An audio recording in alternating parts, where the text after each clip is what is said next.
Hello my friends, Danny Kruger with FCP Euro, and today I'm going to be showing you how to do a fuel pump and fuel sender service on your W203 Mercedes C-Class or W209 Mercedes CLK class.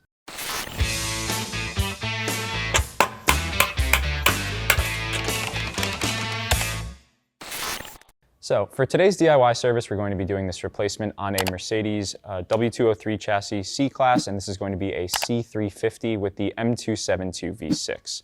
This one's going to be gas fueled, and that is worth mentioning because of the fact that a bunch of different models here in the US, C230 being the most common, you could have flex fuel, particularly in California and some other states. We do have an additional DIY that we've actually already filmed on the flex fuel models, so feel free to hop down in the description. We'll have a link to that, or just search our channel for a C230 fuel pump replacement. We'll coach you through that type of service. But today's is going to be specifically for the non-flex fuel models. This is going to cover pretty much all your C and CLKs. Pretty easy service, so without further ado, we're going to hop straight into tools and get underneath the car.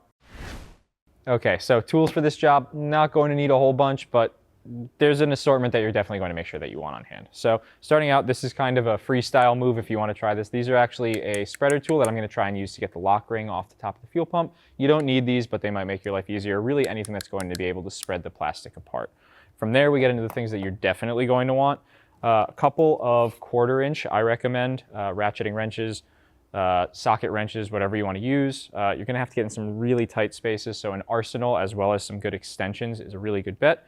You're also going to want a 3/8 ratchet for the same exact thing. Definitely going to help you. Same thing with the extensions as well. From there, you're going to want a couple of picks just for freeing up rubber hoses that are a little bit tired or getting at little connectors. It's definitely going to help. Sockets for this job, relatively light. You have a 10 mil that you're going to need just to undo the battery lead. Other than that, it's going to be a 7 mil, an 8 mil, and a 13 mil. I have a little assortment here, as you can see, 1/4 inch and 3/8 to give myself some options. From there, flathead screwdrivers, again, assorted lengths just to get at some various things as I'm trying to free things up or insert things into the actual tank itself, the seal around the edge of the pump, and the sender. 3/8 torque wrench, that's going to be really any torque wrench that can get up to around 20 Newton meters. There's really only one set torque spec on this job. We have an electronic ratcheting wrench here. It just makes things a little quicker, but you don't need that, of course. Definitely a good vacuum. We're going to be cleaning up areas that may not have been touched in the last 20 years or so. So we don't want any of that falling into our fuel tank. Definitely good to have this guy around. Other than that, just be aware, you are dealing with fuels, of course, and some really strong vapors. Definitely have a fire extinguisher on hand that's rated for gasoline. And additionally, just be mindful of your environment. You want to make sure you have some good ventilation. But with that being said, let's hop straight into it. So on these models, we're going to have kind of a split system. It's a dual saddle fuel tank, basically. So one side's going to be your pump, which of course we're going to be replacing today, but then you'll also have a crossover unit, which is going to be a bunch of hoses that connects to kind of an additional bucket. And that is going to contain your regulator, your filter, as well as the actual sender, which is telling the car the vehicle's fuel level. So since those all cross over, we're actually going to be replacing both of those today. In our last video that you would have seen with the flex fuel car, we just did the sender itself because that was damaged. Today we're going to be doing both sides because on this vehicle specifically, the fuel pump has failed. On a lot of these 203 and 209 cars, you can kind of expect an interval of around 150,000 miles max out of the fuel pump. This one made it to 187. It did its fair share of work and it has stopped working. So what I will say, ideally when you're doing this job, try and aim to have a 1/4 tank or less of fuel. It's going to make your life a lot easier. Today we're going to be working with a little under half a tank. Not ideal, but we should be able to get it done. With that being said, we're going to hop right in and we're going to start by removing the lower portion of the rear seats to access both the pump and the sender unit. So to start, we're going to have 4 plastic covers at the front of the rear bench. Going to pull those off, they just kind of tilt up and then you can pull them straight out. That's simple. And then underneath those, we're going to have 4 13 millimeter nuts.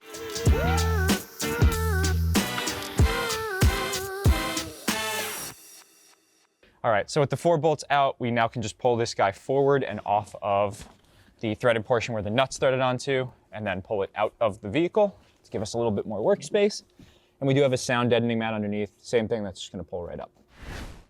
So we have all that out of the way. Now is a great time. We're going to do it again in a minute once we remove these covers, but now is a great time to grab a vacuum if you have one, clean up all of the years of debris and all that, because of course we don't want that mingling with our brand new fuel system once we put that in inside of the tank.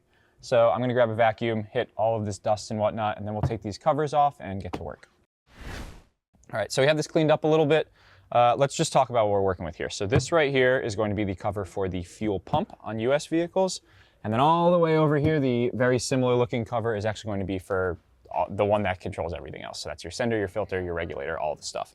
We're going to be doing both today, but we're going to start off with the pump here just because it's right in front of me. Going to be an 8mm and just kind of zip it off all the way around. I suggest starting it by hand first, and then if you have a power tool like me, speed things up a little bit. So just crack them loose, and these will be relatively easy to deal with.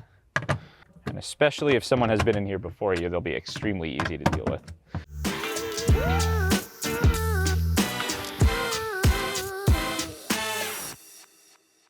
And our cover, may need to grab a flat head. Sometimes you can just wiggle it, but this one's definitely been here a minute, so I'm gonna get a flat head and just pop it up. All right, got a little stubby guy here. Just kind of coax it under the edge, pry up a little bit around the edge, all the way around, and just slide that out of the way for later.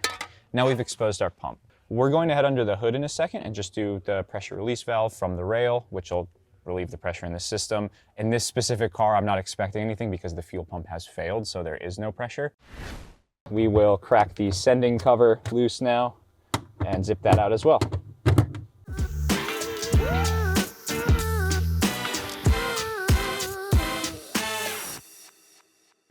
So there is the sending unit. As you can see, a little bit more complex over here. That one's also quite a bit nastier, so we will give that a vacuum for sure as well before we start messing with it. So if you have an EVAP code, this is going to generally be the unit that you're going to be looking at, and you actually can replace these individually. This is going to be the actual power and whatnot going to the unit. So now, honestly, this is going to be one of the more frustrating parts of the job. Hate to say it, but it's true. We have the hose clamp that's going to secure the lid of the fuel pump like onto the actual tank itself. It's going to be a 7mm, and the reason it is a little bit frustrating is just the act of getting in there, getting onto the bolt head, and actually ratcheting, as you can see, is pretty much a one tooth at a time operation. Just be patient, try not to break anything, although of course we are replacing the pump. I'm going to be using the lock ring today on the new pump as well. So just one tooth at a time, or alternatively, what I'm going to be doing is fiddling with some different extensions, basically just taking our time to make sure we actually relieve the pressure of the hose clamp without kind of damaging the area around it, and then we can pull the lid off.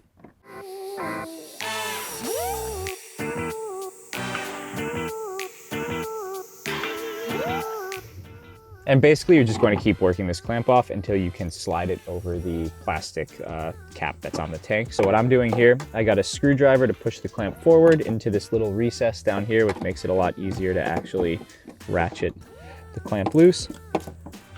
And then I'm just going to keep going, and then we'll coax it right off.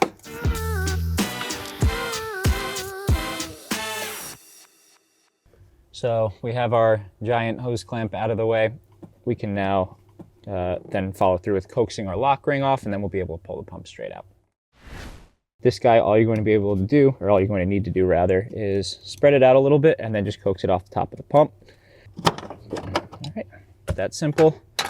And then once we break the seal, of course, this is the point where we could potentially get some debris in the tank because we'll be looking straight down into gasoline. So I'm actually going to wipe up the lip of this since it's still undisturbed, clean all this dirt off, and then we'll get back in.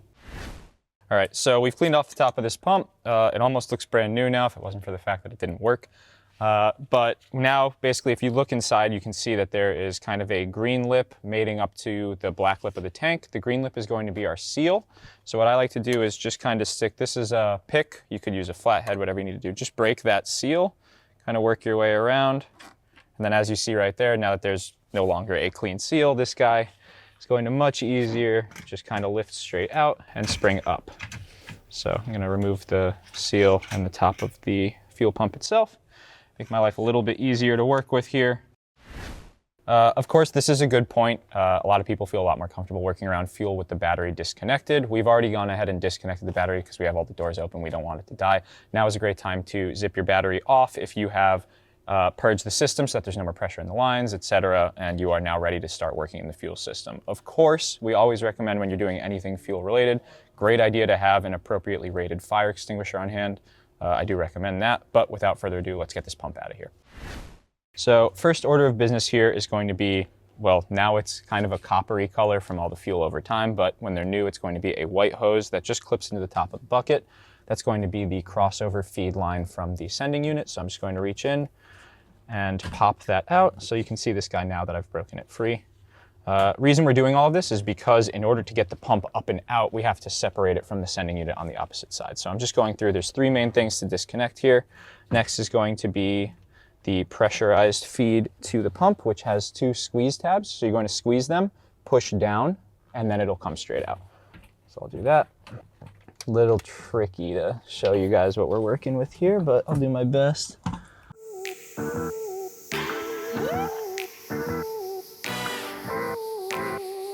So on the high pressure feed that's going to the top of the fuel pump, there is going to be sort of a C-shaped clip that you're going to push. In my instance, it's oriented towards me.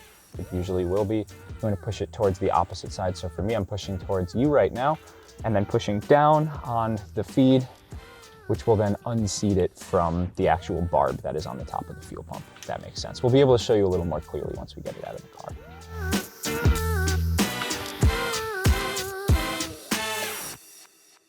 So we've got that guy out of the way. Again, just to show you better.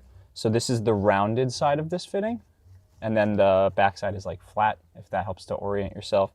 I'm actually going to push the little trigger on it forward so you can see what I'm talking about. Basically, there's a button right here. We'll show you and we'll flip this upside down once we get the center unit out, but you're going to push this in that way towards the flat side, push down, and then pull up and it'll come out. But we've got that guy out of the way. Next, we can move on to the other feed line, which just like that copper colored line, it's just going to push and unclip from the top of the pump.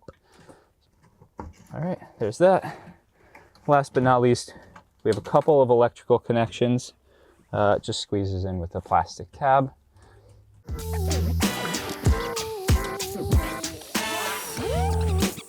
This is that last plug. All you're doing, you'll be able to find this pretty easily. It's basically the only wires in there. Squeezing this towards the plug side and then kind of coaxing it upwards and out of the pump.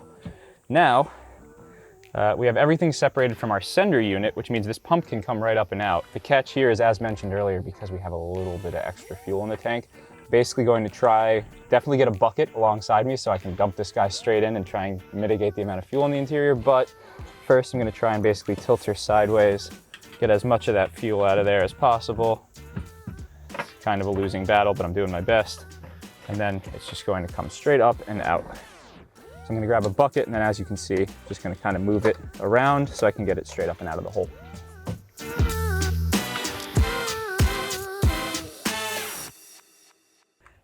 Doing a little bit of surgery here. As you can see, this guy's chock full of fuel. If you're in a better state than we are here, you would have ideally run the tank a little lower, but I'm gonna try and dump most of this back in. Take a steady hand. Not bad. That might have saved a couple bucks. Nice. All right, so this guy, very dead. We're going to get him out of here, clean up a little bit of the spillage that I got there, and then move on. So if you are just doing a fuel pump, now would just be the time you reconnect everything you disconnected, slap it back in, tighten things down, and you are good to go. We are also doing the sending unit, and it's one of those things where if you are doing the sending unit, it's a lot easier to snake things through and connect them, then bolt the fuel pump down, than it would be if we were to put the fuel pump in now and try and hook lines up. It's basically impossible. So we're going to cover this guy up just so no debris or anything like that can fall in with a clean, in this case we're using a pig mat. Hop over to the other side, start working on the sending unit. We have three main duties over here. So it's going to be, one is going to be the power plug and everything else related, readouts, etc. The other is going to be that evap sensor, and then the last is going to be the actual fuel line. So a couple different connectors here, we'll get into that in a minute. Again, I'm going to recommend you clean up the area. This one is pretty nasty. Again, it's been here almost 20 years at this point. Wipe that down just so we don't get any dirt interfering with things. I do want to also remind you though, take your time with these connectors. They're going to be old and brittle. So clean them up and then just work gently with them, take your time. First up, the evap sensor. This one's going to be relatively easy. You basically just are going to have to get this tab over the little notch that it's cut into and locked on with. And then what I like to do for that is actually push inwards because it gives you a little bit more space.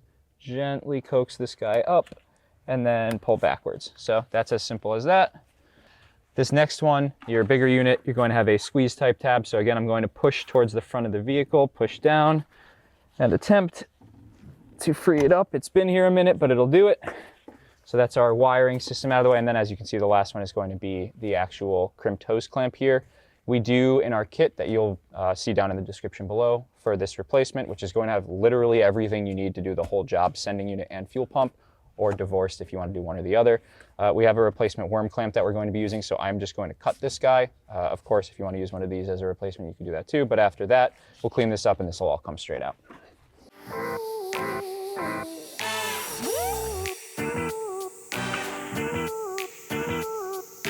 So we have the clamp off. Good way to always relieve one of these really tired hoses. Grab a pick and just kind of stick it in and just work it around the edge just to break things loose that haven't been loose in a very, very long time. Of course, this is also like a barbed fitting, as you'll see in a sec. So we're just gonna try and make our lives easy here.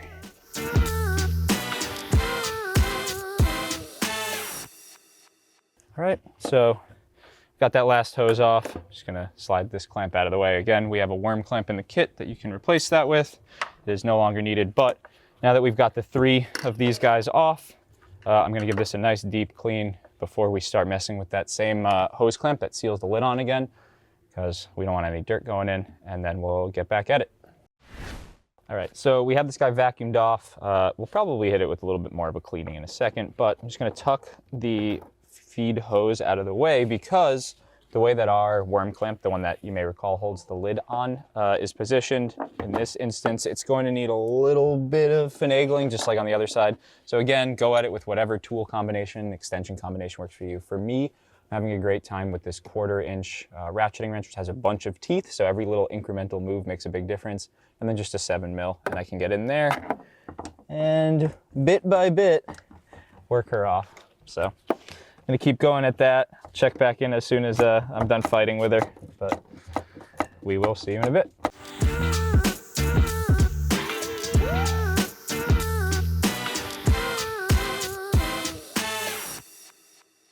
So to spread this guy, you could just get in there with a flat head. You could, like I did on the other side, just use your hands even to pull it apart. I'm feeling creative, so I'm actually gonna use a hose removal tool to see if I can just separate it enough that I can just work it out very easily by hand. Basically just an act of ingenuity to get these guys out.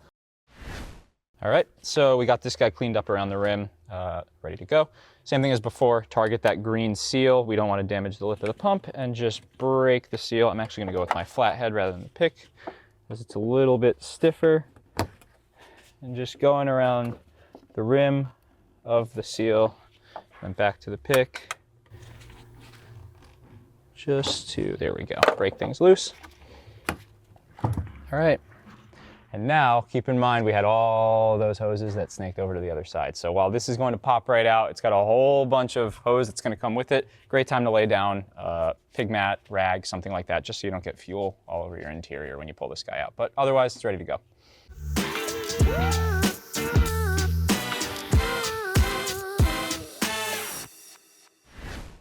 Alrighty folks, we are now ready to start reinstalling everything, starting with the sender of course. So I have a brand new seal for the unit itself here that I'm going to slap on.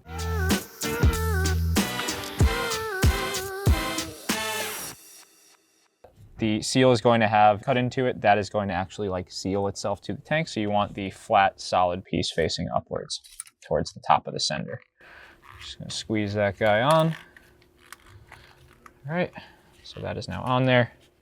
Now we begin the interesting process of snaking this through. So it's you're going to be doing this so it's curved upwards basically as you go through. That'll orient everything as it needs to be. So feed her on through. If you do have someone here with you, it's a great time to maybe see if they can at least see it coaxing it through. I may grab a buddy in a minute here just because I can feel myself fighting a little bit to get over that hump, but we'll get there.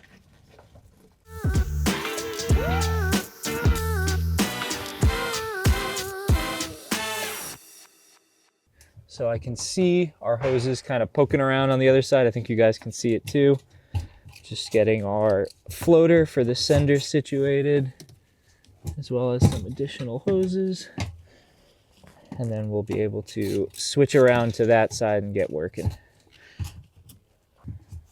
So we're mostly situated over here. I'm definitely not going to press this down just yet. I do want to walk around to the other side and start kind of fishing things as best as I can to get us situated to actually connect this to the fuel pump on the other side. Once I have that all ready to go and button up all the connections, and two of them are linked together, then I'll seat both of them and actually put on the lock collars. So I'm gonna go over to that side, feel around, look around, do whatever I can to grab those without getting covered in gas, and then we will grab the fuel pump, connect it all together. All right, so just fishing around, and I can feel minimal amount of gas inside my glove, which is always good news. All right, so this guy's fished all the way through. We're mostly oriented properly over there. I'm gonna grab my fuel pump. We'll actually drop it down and in there, and then we'll do up some of the connections. So this is of course the pump, not the sender, but it's the same premise. The flat side is going to the bottom. Just press it up and around till it's flush.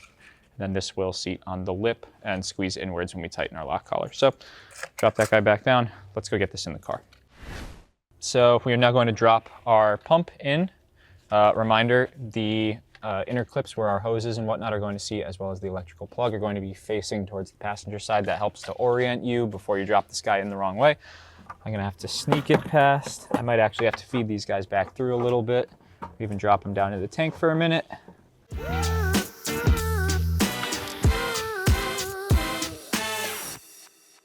Grabbing our lines, snaking them right over the top of our pump. Boom. All right. So now what we can do, I told you guys I had this zip tied together. I'm going to cut that zip tie, start plugging things in. That's this guy right here. So that was non-VDO, because of course we are using the VDO pump unit from our site on here. Just grab that guy out of the way. So first we're going to do the electrical plug.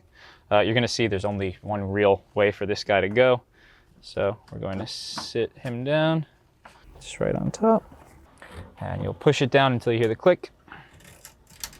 Boom, that is in there. All right, and then next up, going to do so you might recall we were calling this the copper line earlier on. That was because it was stained with fuel. That'll be your clear one now. So it's going to be the one of the two clips that you have here. The clear one is going to be the one that's more rearward. The black hose is going to be the one that's more forward. And then of course the obvious one is going to be this push lock fitting is going to go directly onto the top of the fuel pump. So just route those guys accordingly. It's just basically the reverse of the removal is all we're doing here. And what I'm actually going to do now is, because our sender unit on the other side has moved around a little bit while we were fishing things over, the hose is at kind of a weird angle, so I'm actually going to go and press that guy back down, which will actually normalize the position our hoses are at. Obviously, these are brand new, so they're going to have a little bit of curvature in the way that they were boxed, so we're going to fight them a little bit, but I'm having a little bit harder of a time than necessary. Just going to press the other side in.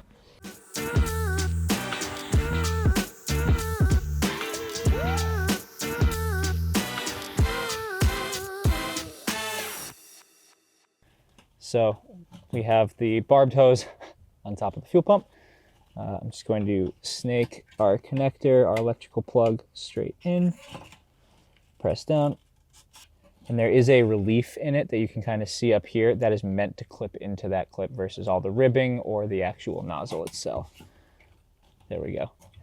All right, so we've got the black feed, we have our push fitting, we have our plug. Last one is going to be this clear feed hose. Just like the other one, we have a relief cut in. It's going to clip right into our pump bucket. All right, so that's all set. Next thing we can do, drop our lid on, seal things up, and then do the same on the sender side and start reconnecting those three inputs that we had over there. Then we're good to go. And basically all I'm doing here, that green seal, because it does have that split, as you push down on it, you'll see it'll try and flare out every which direction. I'm basically just guiding it in so that we can then press it in and seat it.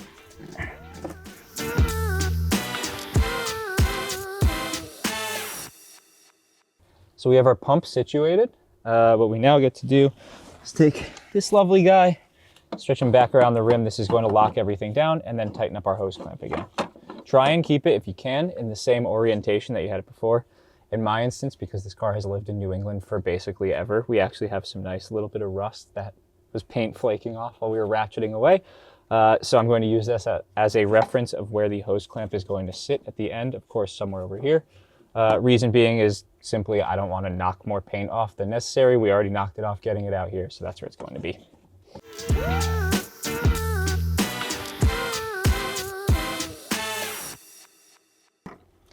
So we have the fuel pump oriented pretty much exactly how we had it. You can tell because there's the tab that we were prying the head of the hose clamp away from, facing pretty much directly towards me. So now we have this guy loosened pretty much all the way. Reminder, and you can also see there's a bigger space here on the lock ring than we originally had. It's going to be because we have brand new seals in there, so of course they're full size still. So I'm going to drop this guy in, just get him situated and oriented correctly, not only so that we can press it down, which is a bit of a task in itself, but of course also because we're going to want to make sure that we can access the bolt head itself.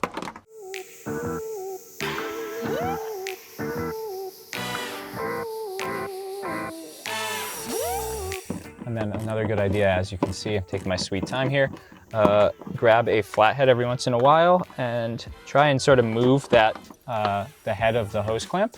If it doesn't move, that means you're starting to actually put pressure on. You could also, of course, check by giving it a little bit of force in the opening, the relief of the lock ring. So that'll tell you basically how tight it's getting. Of course, you'll feel that in your ratcheting wrench as you're going, but it's nice to kind of gauge the amount of tension that you're putting on everything. So, as we all say, that is not going anywhere. We have it fully cinched down, felt it start to tighten up. There's not really necessarily a torque spec on this. You just want to go until it's good and tight that you can feel in your ratchet. So that's 100% locked in. Our fuel pump service is now done. You'd normally, if you're just doing the pump, throw the seat back in. These guys that the seat bolts to, that's 20 Newton meters, you're done. But we're going to move on over to the sender, button things up over there, because of course we changed that too. We're back over here with the sending unit. Basically, things you want to keep in mind here, obviously we want all of our plugs and everything to go back where they're supposed to be. For me, I'm going to use the evap line that we have here as kind of a guiding compass of how this needs to be oriented. We have this barb that it needs to connect to. As you can see, there's some pliability in those lines that we already routed over there. So relatively easy to do, but first, a couple of notes so you don't forget. One, make sure you got your new hose clamp on this guy. It's the worst when you get it seated on there and then you forget that you had to put a hose clamp on and now you have to take it off to put it back on. But before we even get to that evap line, we want to make sure we have this guy as well as this guy back on there because, of course, once we connect this, we can no longer slide them over the top of the sending unit. So get these guys situated. Our sender clocked more or less where we want it to be.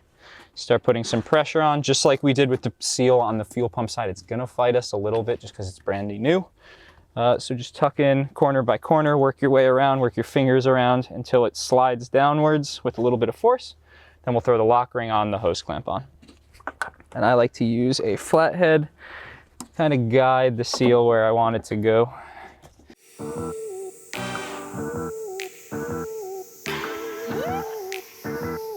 All right, if you are like me and you're having trouble getting this guy to seat fully, I'm just gonna take a very small dab of silicone spray on the tip of my finger, run it around the rim of the seal, just to kind of make it a little bit slicker. It should help us to coax this guy down.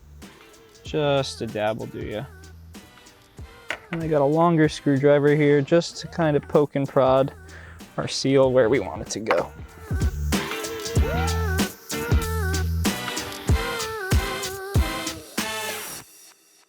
All right, so we got our sender unit in. That green seal does take a good deal of fighting. Just so you know, the best way that I found was to put it in pretty gradually, feeling along the edge and tucking into the mouth of the fuel tank the whole way with your fingertips. It's a little bit exhausting, but it's going to be your best way of doing things. But that being said, we now want to make sure before we put this guy on, again, make sure you have your hose clamp around and don't forget to put that on before you do that. But first, we're going to get our lock ring situated over the top of the tank and the pump. Nice and easy at this point. And again, you also want to make sure that the protrusion where your hose clamp backed up to is oriented in the same spot roughly as where the hose clamp was prior.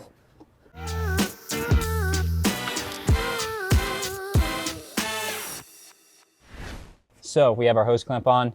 I've found right about where I have it right now is going to be a great place for me to tighten it up. So I've adjusted the collar, the locking collar appropriately. I'm going to counter hold with this screwdriver just to make sure as I'm pressing down so that we're ratcheting this guy tight. It's not going nuts.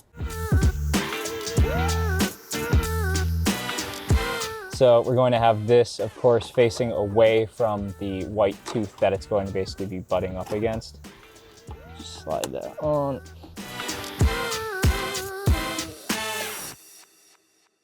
And then what you can do, obviously this guy isn't tight yet, but because we have these notches like you would normally use a locking tool on, if you need to spin it and move that white tooth, you could just kind of smack it either direction, get yourself situated, and then start ratcheting down that clamp wherever you can get the tool in. So I'm looking like I'm pretty good right here, and that'll work for us.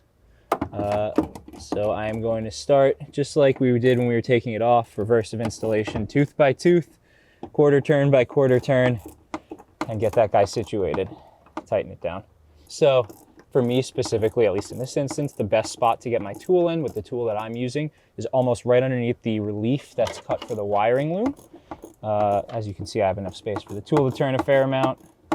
And I have the white tooth for the locking collar facing basically directly in front of it, so I'm ratcheting up against it right now. So as we tighten this down, that spring clamp, the hose clamp that we're putting it on, will cinch this lock ring down onto the top of the pump, lock everything down. Then we have to never forget this guy, a little hose clamp to put on here, tighten him down, and then we are pretty much good to go. Plug things back in, put on our battery again so we have power in the car, turn the key to accessory, prime things, make sure we have no obvious leaks, and then we'll go for a test drive. Pending that, assuming of course that there are no leaks that we have found, we put the back seat in and we're good to go. So I'm going to take a spring just to check tension in our little relief. That certainly feels good. I'm noticing that there's also a very similar gap between this side and the other side from when we cinched everything down, which suggests they are both as tight as they need to be. Last but certainly not least, we're going to reconnect things on top of our sender unit. So we will guide this guy on. Doesn't have to be crazy tight. Keep in mind we're tightening rubber hose onto a plastic nipple, so it's very fragile. We don't want to put too much pressure on that guy. All right, that's looking good. Bring our wiring loom back in. Of course, the big plug is going to be right here. And we're going to have the push tab facing inwards. Click is a good thing. Then same thing over here. We're lifting this tab over the line on the evap sensor. Boom. That is also locked in. You can see the tab has now locked on top. This is all back together. Now, normally we would jump straight into throwing the seat back on, going for a test drive, that sort of thing.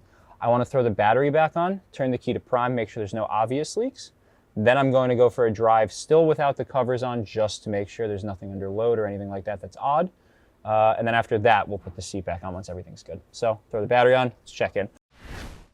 All right, so we primed the fuel pump. We didn't find any leaks, all looking good. So now what I'm going to do, start the car up. Still don't have our covers on. Start it up, let it idle, take a look around. Of course, if we see any fuel, smell any fuel, we're going to shut it off right away. But without further ado, I do expect this to crank for a minute because the system was totally dry with all new parts, but should start right up.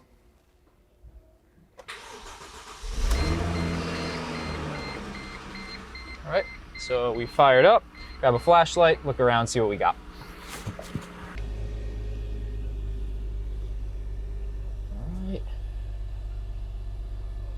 No leaks. You can hear our pump pumping away, which is good news considering this one wasn't working all of 12 hours ago.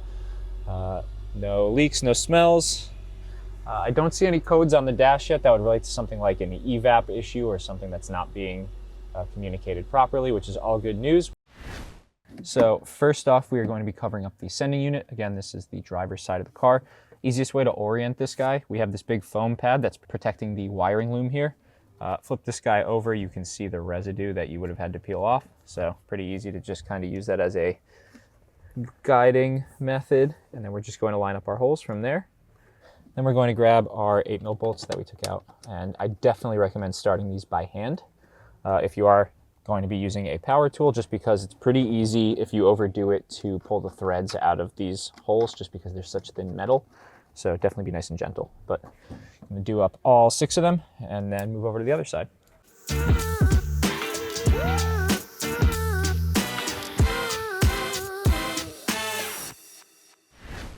All right, so over here at the pump side one last time, take our cover. As you can see, it's only going to want to fit one way. Same type of deal, 6 bolts, the 8mm, just going to thread them by hand first. In this instance, we don't have the residue from the wiring loom adhesive to guide us, so a little bit different, but we can figure it out. Not too hard, it's only gonna fit one way.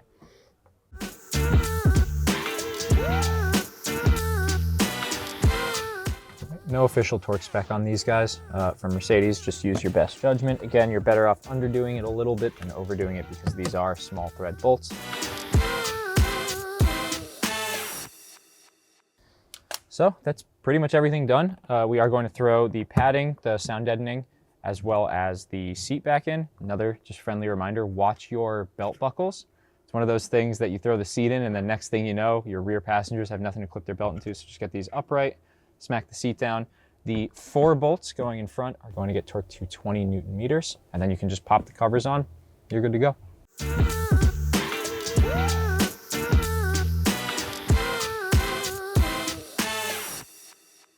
Then these guys, you're going to basically, the main goal anyways, push it in of course, but then you're just going to try and get the holes to slide over the dowels that stick out for you to thread the nut onto. Sometimes it takes a little bit of coaxing because they get bound up a bit, but just shuffle it around. If you need to, grab like a rubber mallet or a dead blow, and those will at least tap it home. They won't chew up the threads generally. So just shuffle it around. All right, there's that one. Perfect and perfect. So grab our nuts. These are the 13 mils. Just going right over those threaded inserts. Grab my 13 mil, 20 Newton meters.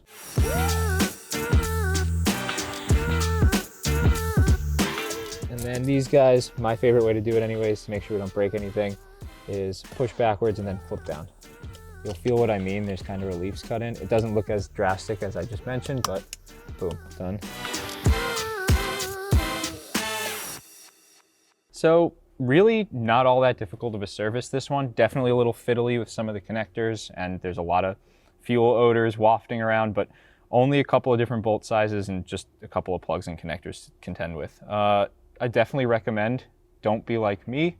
This vehicle, as mentioned, had 187K on it and this pump died.